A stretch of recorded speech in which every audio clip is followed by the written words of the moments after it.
नमस्कार दोस्तों, डेट है आज की 20 जुलाई 2021 और स्वागत है आपका एडिटोरियल डिस्कशन में। 3 इश्यूज आज हम डिस्कस करेंगे। सबसे पहले सर्विलियंस रिफॉर्म से संबंधित आर्टिकल को, दूसरे नंबर पे इंडिया ज़्यादा मेडल्स क्यों नहीं जीत पाता ओलंपिक्स में, क्या करना चाहिए, तीसरा इंडियन एक्सप्रेस का article one nation one ration card से संबंधित। चलिए डिस्कशन स्टार्ट करते हैं। First important article surveillance reform से संबंधित है। आप जीएस पेपर 3 के इस टॉपिक से और जीएस पेपर 2 से भी आर्टिकल को रिलेट कर सकते हो। ये सारे एस्पेक्ट्स हम कवर करेंगे इस आर्टिकल की डिस्कशन में। क्या कंटेक्स्ट है?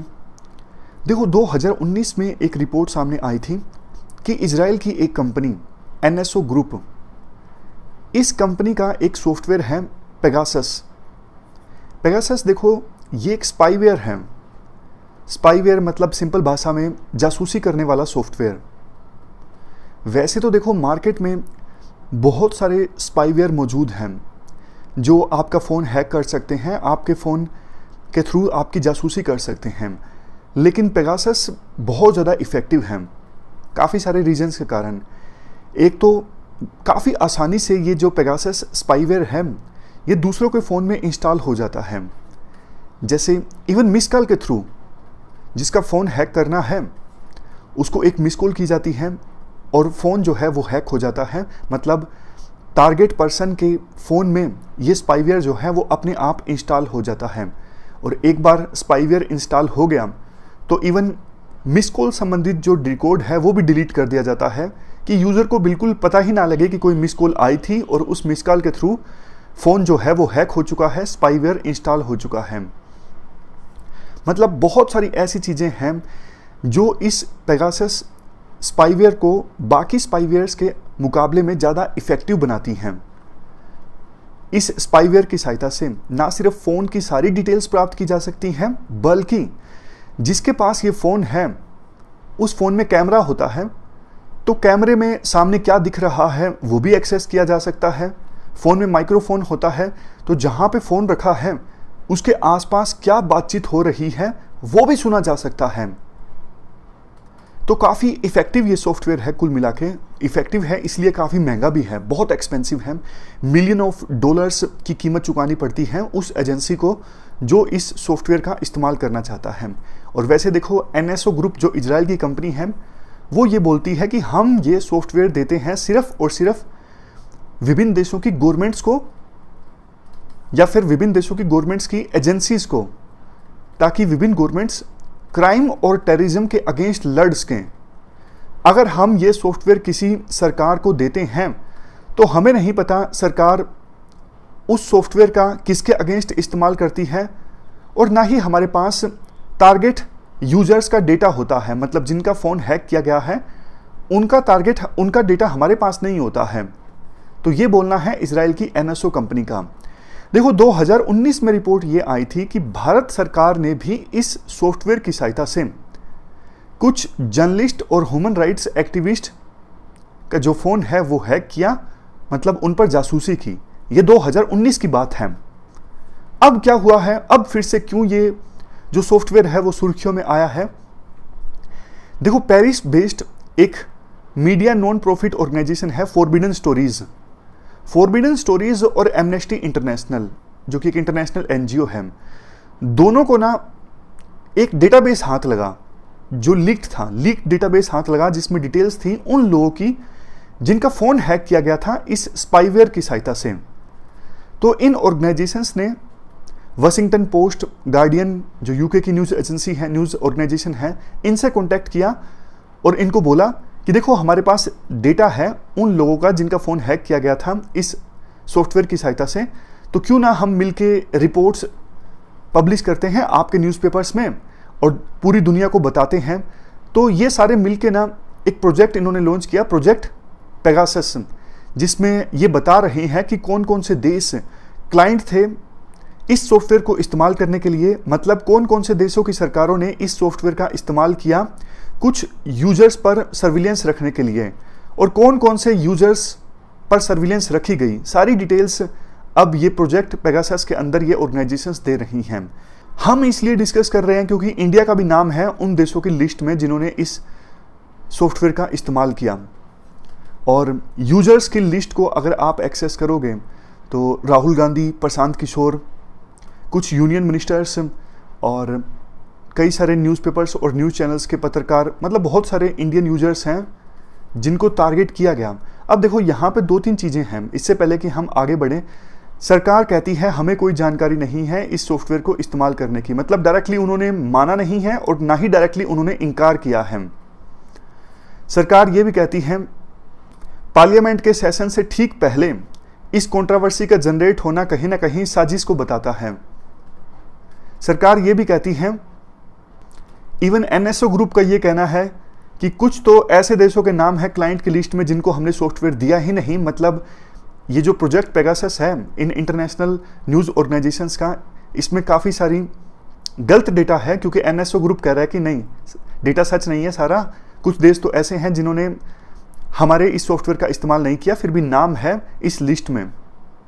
सरकार का एक तर्क ये भी है कि हमारे देश में देखो जो भी सर्विलियंस होती है ना, वो proper due process of law के अकॉर्डिंग होती है। जो विभिन्न एक्ट्स हैं सर्विलियंस संबंधित, जैसे Indian telegraph act 1885, IT act 2000 का सेक्शन 69, इन एक्ट्स में सर्विलियंस का प्रोविजन है और उन्हीं का इस्तेमाल किया जाता है अगर किसी पर नज़र रखी जाती है, किसी का फ़ोन टैप किया जाता है। जैसे इंडियन टेलीग्राफ एक्ट 1885 में फ़ोन टैप करने का प्रोविज़न है, और आईटी एक्ट सेक्शन 69A इसमें दूसरा किसी भी प्रकार के कम्युनिकेशन पर सर्विलियंस का प्रोविज़न है। तो राइटर कहते हैं, देखो सबसे पहली बात, ये जो एक्ट्स हैं ना, ये काफ़ी वीक हैं, इनका सरकार मिसयूज़ करती है। और दूसरा, नज़र रखना एक बात है, फ़ोन हैक करना दूसरी बात है। अगर सरकार ने पेगासस स्पाईवेयर का इस्तेमाल किया है, वो तो फ़ोन हैक करने के समान है, और फ़ोन हैक करना ये तो आईटी एक्ट के अकॉर्डिंग ये क्रिमिनल ऑफेंस है। समझ गए? इसके बाद राइटर्स तर्क देते हैं, देखो इस प्रकार से अगर कोई सर्विलियंस होता है तो ये फंडामेंटल राइट्स के अगेंस्ट है। पुट्टास्वामी केस की जजमेंट के बाद राइट टू प्राइवेसी जो है वो अब एक फंडामेंटल राइट है, तो इसका वायलेशन है अगर इस प्रकार से सर्विलियंस होता है। दूसरा, अगर देखो पत्रकारों को, ह्यूमन राइट्स एक्टिविस्ट को या फिर एमिनेंट पर्सन्स को ये लगता है कि सरकार हमारी चैटिंग पढ़ रही है, हमारे मैसेज पढ़ सकते हैं, तो उनको डर लगेगा, वो बेखौफ होके बिना डरे मैसेज नहीं लिख सकेंगे। तो ये अपने आप में freedom of speech and expression के अगेंस्ट है। नेक्स्ट आर्गुमेंट इस प्रकार के सर्विलियंस के अगेंस्ट, देखो जिनको सर्विलियंस पे रखा जाता है वो पूरी सीक्रेसी के साथ रखा जाता है, उनको पता ही नहीं लगता कि हाँ हमारा सर्विलियंस हुआ है, हमारी जासूसी हुई है। तो जब तक किसी पर्सन को पता ही नहीं होगा कि हमारी सर्विलियंस हुई है, वो क्या तो कोर्ट के पास जाएगा, जिनको पता होता है वही तो कोर्ट के पास जा सकता है ना। और दूसरा, ये जो लिस्ट लीक हुई है ना, इंडिया में कौन कौन से यूजर्स थे जिनका फ़ोन हैक किया गया इस स्पाईवेयर की सहायता से, उस लिस्ट में एक सिटिंग जज का नाम भी है। तो राइटर कहते हैं ये तो देखो सेपरेशन ऑफ पावर्स के अगेंस्ट हो गया। इस प्रकार से एग्जीक्यूटिव यानी सरकार अपनी पावर्स का गलत इस्तेमाल कर रही है और सिटिंग जजेस के भी फ़ोन हैक करवाए जा रहे हैं, कल को उनको ब्लैकमेल किया जा सकता है। तो ये तो जुडिशरी को अंडरमाइन करने वाली बात है, ये पूरा तो सेपरेशन ऑफ पावर्स के अगेंस्ट है और हमारे डेमोक्रेसी को कमज़ोर करने वाली चीज़ है। और वैसे देखो बात ये भी है ना, चूँकि ये सारा सर्विलेंस इस प्रकार से अगर सरकार सीक्रेसी में करवाती है तो जुडिशरी के पास जो रिव्यू की पावर्स हैं, जुडिशियल रिव्यू की जो पावर्स हैं, वो भी कॉम्प्रोमाइज़ हो जाती हैं। सुप्रीम कोर्ट के पास आर्टिकल 32 के अंतर्गत और हाई कोर्ट के पास आर्टिकल 226 के अंतर्गत जुडिशियल रिव्यू की पावर्स हैं, वो वायलेट हो जाती हैं, क्योंकि सब कुछ सीक्रेसी में होता है। टारगेटेड यूज़र को पता ही नहीं लगता कि मेरा फ़ोन जो है वो हैक हो चुका है, यानी मेरे पे सर्विलेंस की गई थी। नेक्स्ट, 2017 की केएस पुट्टास्वामी जजमेंट में सुप्रीम कोर्ट ने जो टेस्ट दिए थे कि हाँ 3 टेस्ट को पास करना जरूरी है अगर किसी की प्राइवेसी को वायलेट करना है, ये टेस्ट इस प्रकार से हैं, जैसे देखो कोई अल्टरनेटिव अगर अवेलेबल हो कि जिससे प्राइवेसी वायलेट ना हो तो पहले उस अल्टरनेटिव को खोजो। दूसरा, प्राइवेसी उतनी वायलेट होनी चाहिए जितनी आवश्यकता है, मतलब प्रोपोर्शन में। इस प्रकार के 3 टेस्ट हैं। तो सरकार के द्वारा इस प्रकार से सीक्रेसी में सर्विलेंस करवाना पुट्टास्वामी जजमेंट के भी अगेंस्ट है। अब लास्ट में बात आती है वे फॉरवर्ड की। राइटर कहते हैं देखो ये जो पूरा प्रकरण है ना पेगासस वाला, इसकी जुडिशियल इन्वेस्टिगेशन होनी चाहिए, क्योंकि सरकार अगर कोई इन्वेस्टिगेशन करवाती है तो वो निष्पक्ष नहीं हो सकती, क्योंकि सरकार पर आरोप लग रहे हैं इस पूरे प्रकरण में। दूसरा, आम तौर पर भी हमारे देश में अगर सर्विलेंस किसी की होती है, मतलब सीधा सीधा फ़ोन भी अगर टैप किए जाते हैं, तो उसको सेफ गार्ड करने के लिए भी प्रोविजंस होने चाहिए। उनको सेफ गार्ड करने के लिए भी प्रोविजंस अभी काफ़ी ज़्यादा वीक हैं। यहाँ पे देखो 2 पॉइंट्स हैं जो नोट करने लायक है लास्ट में। एक तो अगर किसी की सर्विलेंस हो तो सरकार खुद से ना डिसाइड करे, जुडिशरी का रोल होना चाहिए डिसाइड करने में कि हाँ भाई इस पर्सन की सर्विलेंस जरूरी है, तो जुडिशरी इजाज़त दे तभी किसी पर्सन की सर्विलेंस हो। जुडिशरी नहीं तो पार्लियामेंट की कोई कमेटी, पार्लियामेंट ओवरसाइट होना चाहिए कि किन किन लोगों की सर्विलेंस हुई है इस चीज़ पर। दूसरा, देखो अभी तो ये जो स्पाईवेयर है पेगासस, ये काफ़ी महंगा है, लेकिन जैसे जैसे टेक्नोलॉजी और ज़्यादा एडवांस्ड होगी, इस प्रकार के और भी सॉफ्टवेयर स्पाईवेयर मार्केट में आ जाएंगे। तो अभी पेगासस का जो इस्तेमाल हुआ वो तो देखो टारगेटेड रूप से हुआ, कुछ जर्नलिस्ट पे, कुछ पॉलिटिशियंस पे हुआ, लेकिन आगे आगे टेक्नोलॉजी ऐसी आएगी कि रैंडम रूप से किसी का भी सर्विलेंस हो सकेगा, मतलब मास सर्विलेंस फ्यूचर में हो सकता है। इसके लिए हमारे देश में प्रॉपर कानून होने चाहिए। डेटा प्रोटेक्शन बिल सरकार लाने की तो सोच रही है, लेकिन जो ड्राफ्ट पहले आया था उसमें प्रोविजंस इनफ नहीं थे इस प्रकार के सर्विलेंस को रोकने के लिए और ये इंश्योर करने के लिए किसी की प्राइवेसी का वायलेशन ना हो। इसके बाद नेक्स्ट हमारा जो आर्टिकल है वो India as a sporting nation से संबंधित है। ये सारे एस्पेक्ट्स हम कवर करेंगे इस आर्टिकल के डिस्कशन में। देखो 2004 में एक पेपर रिलीज हुआ था जिसका नाम है the review of economics and statistics. इसमें बर्नार्ड एबी और बुशी एमआर, इन्होंने ये दावा किया था कि अगर प्रेडिक्ट करना हो कि कौन सा देश ओलंपिक में कितने मेडल्स जीतेगा, तो सबसे आसानी से प्रेडिक्ट किया जा सकता है उस देश की जीडीपी की सहायता से। जिस देश की जीडीपी जितनी ज़्यादा बड़ी होगी वो देश उतने ही ज़्यादा मेडल्स जीत सकता है।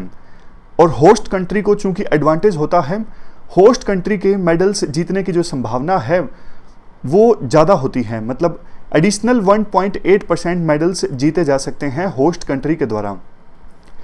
राइटर कहते हैं देखो जमैका जो है, जमैका काफ़ी सारे मेडल्स जीतता है, इतनी तो जमैका की जीडीपी है नहीं। जैसे यूसेन बोल्ट जैसे जो ये स्प्लिंटर्स हैं, ये जमैका जैसे छोटे छोटे कैरिबियन कंट्रीज से आते हैं और इनकी जीडीपी बिल्कुल नेग्लिजिबल सी है as comparison to major countries like USA, China, India. तो ऐसा क्यों कि जमैका इंडिया से भी ज़्यादा मेडल्स जीत जाता है? इसके जवाब में राइटर ये कहते हैं देखो सिर्फ जीडीपी एक फैक्टर नहीं है ये पता लगाने में कि कौन सा देश कितने मेडल जीतेगा, और बहुत सारे जो फैक्टर्स हैं वो अपना रोल प्ले करते हैं। जैसे एक फैक्टर है standard of living and size of population. किसी देश में स्टैंडर्ड ऑफ लिविंग कैसा है इस पर डिपेंड करता है कि वो देश कितने मेडल जीतेगा। अब यूएस में स्टैंडर्ड ऑफ लिविंग अच्छा खासा है तो इसलिए यूएस ज़्यादा मेडल्स जीतता है। इंडिया में तो अभी भी कितने सारे जो लोग हैं वो मालन्यूट्रिशन का शिकार हैं, बहुत सारे जो लोग बच्चे ऐसे हैं जो स्टंटिंग और वेस्टिंग का शिकार हैं। इसके बाद नेक्स्ट इंपॉर्टेंट फैक्टर है इंफ्रास्ट्रक्चर एंड ट्रेनिंग। जिन देशों में देखो स्पोर्ट्स का अच्छा इंफ्रास्ट्रक्चर और अच्छी ट्रेनिंग होती है वो देश अच्छा परफॉर्म करते हैं। जैसे यूएसए इंफ्रास्ट्रक्चर के मामले में सबसे ऊपर है, अच्छा इंफ्रास्ट्रक्चर यूएसए अपने एथलीट्स को प्रोवाइड करता है, इसलिए यूएसए एथलेटिक्स में, जिम्नास्टिक्स में सबसे आगे है। जर्मनी इक्वेस्ट्रियन में आगे है। इक्वेस्ट्रियन ये हॉर्स राइडिंग जैसा कुछ खेल होता है। यूके डाइविंग में, सेलिंग में, साइकिलिंग में, इनमें आगे है। लेकिन देखो गरीब देशों की बात करें, उनके लिए इंफ्रास्ट्रक्चर प्रोवाइड करना एथलीट्स को ये एक लग्जरी जैसा होता है।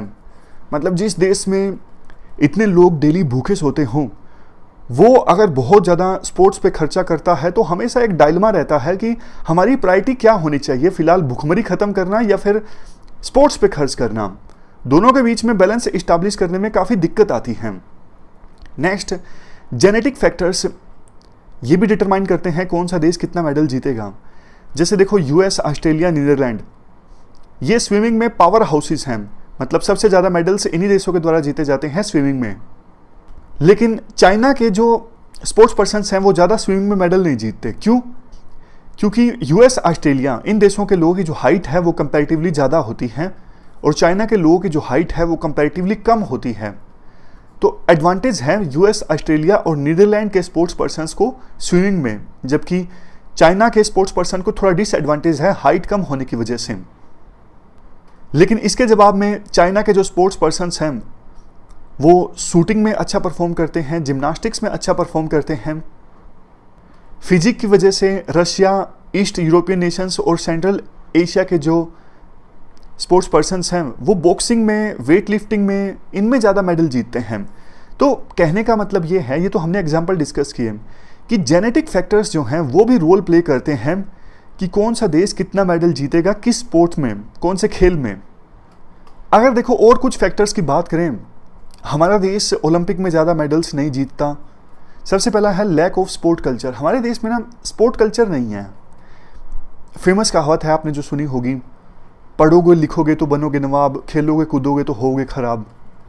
तो मतलब अभी भी पेरेंट्स के द्वारा ये समझा जाता है कि अगर स्पोर्ट्स में बच्चा गया तो करियर जो है वो इतना अच्छा नहीं है, बहुत कम लोग सफल हो पाते हैं और बाकी जो हैं उनको फिर अपनी जीविका चलाने के लिए स्ट्रगल करना पड़ता है। और कहीं कहीं देखो पेरेंट्स की जो ये चिंता है उसका एक बेस भी है।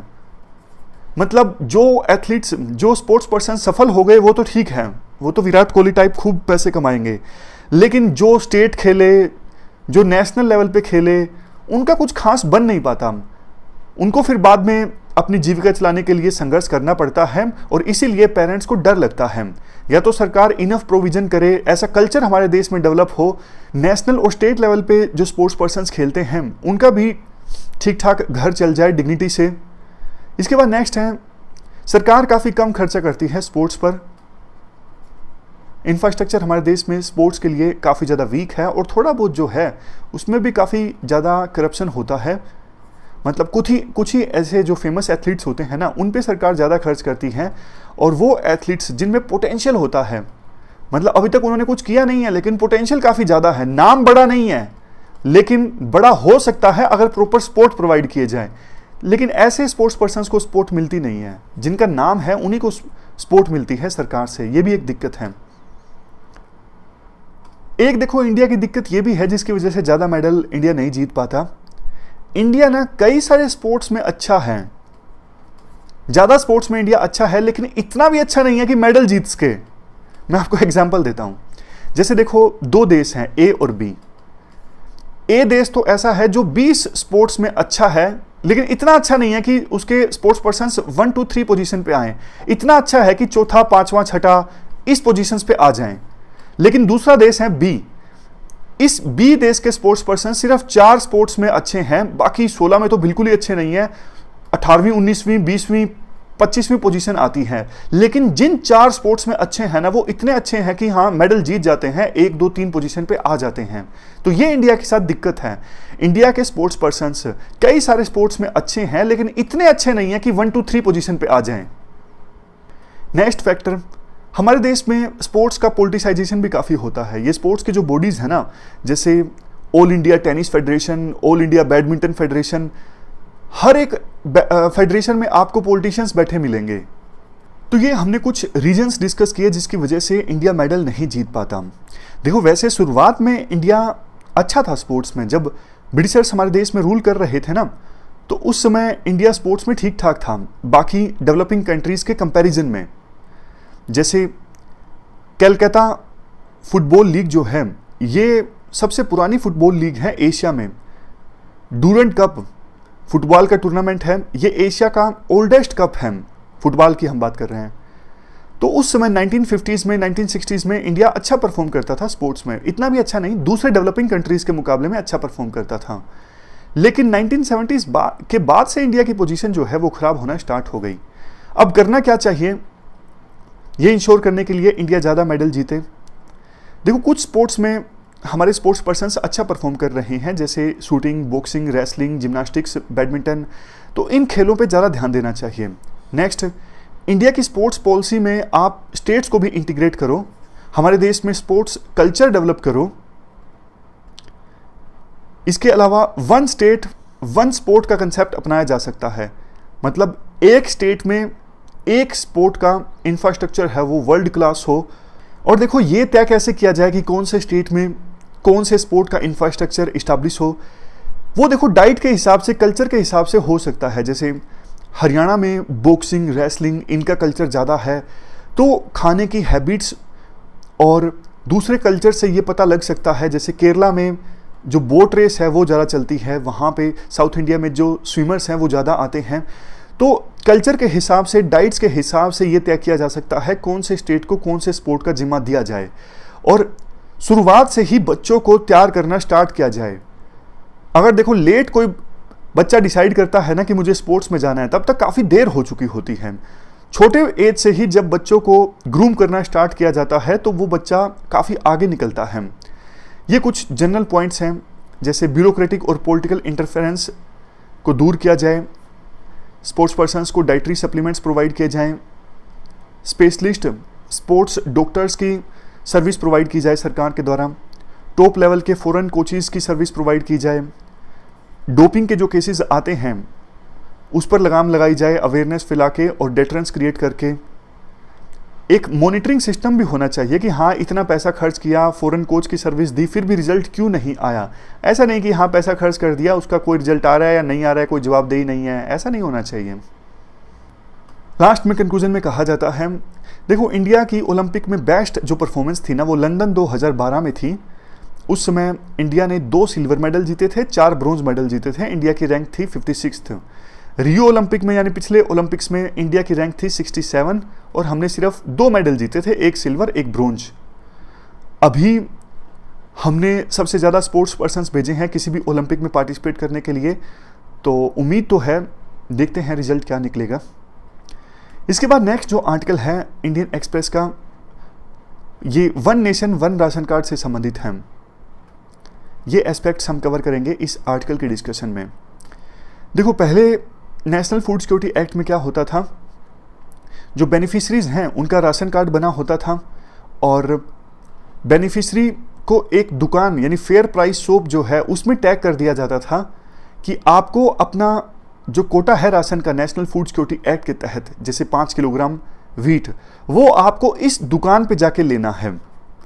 अब इसमें दिक्कत पता क्या होती थी, जब आपको राशन कार्ड के थ्रू किसी दुकान पे टैग कर दिया गया है कि आपको इस दुकान पे जाके अपना राशन लेना है, तो दिक्कत ये होती थी बहुत बार जो फेयर प्राइस शॉप ओनर्स हैं वो बेनिफिशरीज को एक्सप्लॉइट करते थे, झूठ बोल देते थे कि अभी राशन आया नहीं है, उसमें मिलावट कर देते थे। और बहुत सारे जो माइग्रेंट वर्कर्स हैं वो तो देखो दूसरे स्टेट में चले जाते थे। अब नई जगह पे माइग्रेंट वर्कर्स अगर चले गए तो उनको नई जगह पे राशन कार्ड बनवाना पड़ेगा, बहुत दिक्कतें आती थी माइग्रेंट वर्कर्स को। और ये सामने भी आया जब हमारे देश में कोविड-19 की महामारी आई। हालांकि सरकार उससे पहले ही ये सोच रही थी one nation one ration card की स्कीम के बारे में, लेकिन सरकार को अर्जेंट आवश्यकता महसूस हुई कि अब तो देखो इस स्कीम को और भी ज़्यादा जल्दी से इम्प्लीमेंट करना होगा ताकि माइग्रेंट वर्कर्स हमारे देश में कहीं भी हो वो इस फूड सिक्योरिटी एक्ट का लाभ उठा सकें, कहीं पर भी जो उन्हें लाभ मिलता है फूड सिक्योरिटी एक्ट के तहत उसे एक्सेस कर सकें। अब देखो वैसे ये करना इतना आसान नहीं है, क्योंकि देखो अभी विभिन्न स्टेट्स को नेशनल फूड सिक्योरिटी एक्ट के तहत फूड मिलता है एफसीआई से बेनिफिशरीज के आधार पर, कि जैसे हरियाणा में अगर 50 लाख बेनिफिशरीज हैं तो उनको इतना फूड ग्रेन मिलेगा सेंटर की तरफ से, पंजाब में अगर 60 लाख हैं तो उनको इतना मिलेगा। लेकिन अगर one nation one ration card की स्कीम को इंप्लीमेंट करते हैं तो कोई पैटर्न नहीं रहेगा ना, मतलब कैसे फिर बेनिफिशरीज तो इधर उधर घूमते रहेंगे, कैसे हर जगह पे उनको फूड मिलेगा। ऐसी सिचुएशन आ सकती है कि किसी स्टेट का तो फूड ग्रेन खाली पड़ा रहे और किसी स्टेट को ज़्यादा, मतलब वहाँ पे माइग्रेशन ज़्यादा हो गया, वहाँ पे ज़्यादा बेनिफिशरीज ने इस स्कीम का लाभ उठा लिया तो उनको फूड ग्रेन की कमी हो जाए। तो एक तो ये चीज़ है। दूसरा देखो ये स्कीम कैसे इंप्लीमेंट होगी, आधार कार्ड की सहायता से। राशन कार्ड को आधार कार्ड के साथ टैग किया जाएगा, सीड किया जाएगा। लेकिन बहुत सारे लोग अभी भी ऐसे हैं जिनका आधार कार्ड बना ही नहीं है, तो वो तो मतलब रह जाएंगे ना इस स्कीम का लाभ उठाने से। नेक्स्ट पॉइंट देखो, वैसे इस स्कीम का चैलेंज तो नहीं है, लेकिन राइटर बोलते हैं और बहुत सारी स्कीम्स हैं सोशल सेक्टर की जो डोमिसाइल बेस्ड हैं, यानी स्टेट के आधार पर हैं, उनका क्या होगा। तो ये मतलब इस स्कीम से जुड़ा चैलेंज तो नहीं है, उन्होंने जनरली ऐसा बोल दिया कि बाकी सोशल सेक्टर स्कीम्स के लिए भी कुछ करने की आवश्यकता है। बेनिफिट्स ज़्यादा है, देखो one nation one ration card scheme के, सब कुछ जब ऑनलाइन होगा तो लीकेजेस काफ़ी कम हो जाएंगे, करप्शन काफ़ी कम होगा, सोशल डिस्क्रिमिनेशन कम हो जाएगा। जैसा हमने डिस्कस किया, काफ़ी बार फेयर प्राइस शॉप ओनर्स जो हैं वो जात के आधार पर या फिर जेंडर के आधार पर भेदभाव करते हैं बेनिफिशरीज से, उनका एक्सप्लोटेशन करते हैं, कम अनाज दे देते हैं, खराब क्वालिटी का अनाज दे देते हैं। लेकिन इस प्रकार का सोशल डिस्क्रिमिनेशन जो है वो बंद हो जाएगा जब सब कुछ आधार कार्ड के थ्रू होगा। ऐसा करके सस्टेनेबल डेवलपमेंट गोल को अचीव करने की दिशा में हम काफ़ी तेज़ी से आगे बढ़ेंगे, जो कि हंगर से संबंधित हैं। वैसे भी इंडिया का जो स्थान है ग्लोबल हंगर इंडेक्स में काफ़ी कम है, कितना, शायद 97 आउट ऑफ 104 था ना, मतलब ऐसा ही कुछ है, एग्जैक्टली नहीं कह रहा हूँ, मतलब अंदाजे से बोल रहा हूँ। तो ये हमने आर्टिकल डिस्कस किया one nation one ration card scheme से संबंधित। हमारी आज की इस डिस्कशन में इतना ही है। Thank you very much for discussion.